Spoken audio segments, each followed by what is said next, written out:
Hello everyone, this is Ate Dol Dumondon updating at Queen Mary Hospital. My check-up finished. So next year, I'm coming back for a new reschedule. There. So, medyo nanghina ako kasi konti lang yung tulog natin. Kasi, ayan, yung si Ate Den na Filipina na amo ng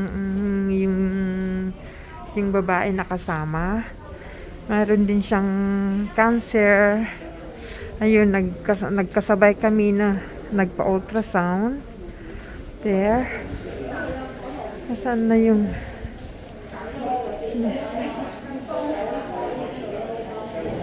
there. Dito ako, wala akong binayaran. Sabi ng hindi na ako magbabayad. Going down, down, down. Kaya hindi na ako nagbayad. Buti nagtanong ako kanina kasi nandun ako sa machine mag-register doon. Buti kamo hindi ko alam ang gawin. And then nagtanong ako sa nurse, sa doctor. Kaya sabi niya, punta ka doon, sabi niya sa imaging, sa radiology. So, punta ako doon, tapos sabi, hindi na raw ako magbabayad. So, daming pila. Papunta sa Black S. Ako palabas na. Going to bus, minibus. Kaantay. May 3 lang. Pang-apat ako. There, the bus is going back to Central. There. But for now, mga Team Kalingap, mga friends dyan.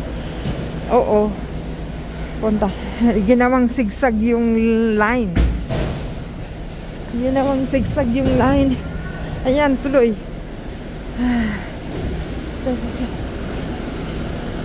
Oh, oh, good. Hindi ako natabo na anuhan ng ilan. There, good. It's still the same. I'm number 4. There. But for now, I'm leaving the Queen Mary Hospital now. Back to Central. Bye. Good. Hello, this is Ate Dol Dumondon. We're having dinner. Dinner with the kids. Oh, the pigeon, wow. Pigeon. Yeah,